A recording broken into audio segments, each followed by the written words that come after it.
मराठी चित्रपट व मराठी नाटक यांना अनेक वेळा मल्टीप्लेक्स किंवा मग सिनेमागृह नाटकगृह मिळत नसल्याचा तक्रारी वारंवार आपल्याला पाहायला मिळाल्या। त्यातच अनेक वेळा मराठी चित्रपटांना यांना मोठ्या मल्टीप्लेक्स या ठिकाणी जास्त वेळ देखील मिळत नसल्याच्या तक्रारी अनेक कलाकारांनी केलेल्या आहेत। त्यामुळे आता महानगरपालिकेने एक पाऊल पुढे टाकत स्वतःचे मल्टीप्लेक्स बांधण्याचा निर्णय आहे तो घेण्यात आलेला आहे। मराठी चित्रपटांना शहरातील मल्टीप्लेक्स सिनेमागृहात उपलब्ध होत नसलेल्या मुंबई महापालिकेच्या वतीने अशा बहुपडदा चित्रपटगृहे बांधण्याचा निर्णय हा घेण्यात आलेला असून स्थायी समितीने यावर्षी प्रथमच त्याची तरतूद आहे ती करण्यात आलेली आहे। आणि याचमध्ये प्रामुख्याने 2026-27च्या काळामध्ये तब्बल 80,952 कोटींच्या अर्थसंकल्पात स्थायी समितीने गेल्या आठवड्यात याला मंजुरी देखील देण्यात आलेली आहे। त्यामुळे ही मंजुरी देताना स्थायी समितीचे अर्थसंकल्पात काही विशिष्ट बदलही त्यांनी सुचवलेले आहेत। परंतु मराठी चित्रपटांसाठी बहुपडदा चित्रपटगृहे उभा करण्यासाठी मुंबई महानगरपालिकेच्या वतीने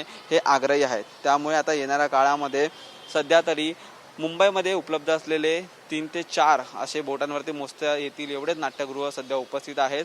परंतु अनेक मराठी चित्रपट असतात, मराठी नाटकं असतात, त्यांना वेळोवेळी हे मल्टीप्लेक्स मिळणं, नाट्यगृह मिळणं तेवढंच महत्त्वाचं असल्याकारणाने महानगरपालिकेच्या वतीने आता स्वतःचे मल्टीप्लेक्स किंवा नाट्यगृह सुरू करण्याच्या तयारीत आता महानगरपालिका दिसून येते। त्यामुळे येणाऱ्या काळामध्ये आता निधीची जरी तरतूद झाली तरी सुद्धा येणाऱ्या काळात आपल्याला मराठी चित्रपटांसाठी हे मराठी नाट्यगृह किंवा मल्टीप्लेक्स सध्या आपल्याला पाहायला मिळणार आहे। त्यामुळे आता याची तयारी जरी झाली असली तरी येणाऱ्या काळामध्ये हे मल्टीप्लेक्स नक्की कुठे उभे असणार आहेत आणि मल्टीप्लेक्सला किती वेळ लागणार आहे हे देखील पाहणं तेवढंच महत्त्वाचं ठरणार असून मराठी नाटक किंवा मराठी चित्रपट प्रेमी रसिकांसाठी ही खूप आनंदाची बातमी आहे। महानगरपालिकेच्या वतीने एक स्तुत्य उपक्रम आणि त्यामध्येच मल्टीप्लेक्स देखील आता येणाऱ्या काळात आपल्याला पाहायला मिळतील। व्हिडिओ जर्नलिस्ट अमित शिवनसह निखिल चव्हाण, TV9 मराठी, मुंबई।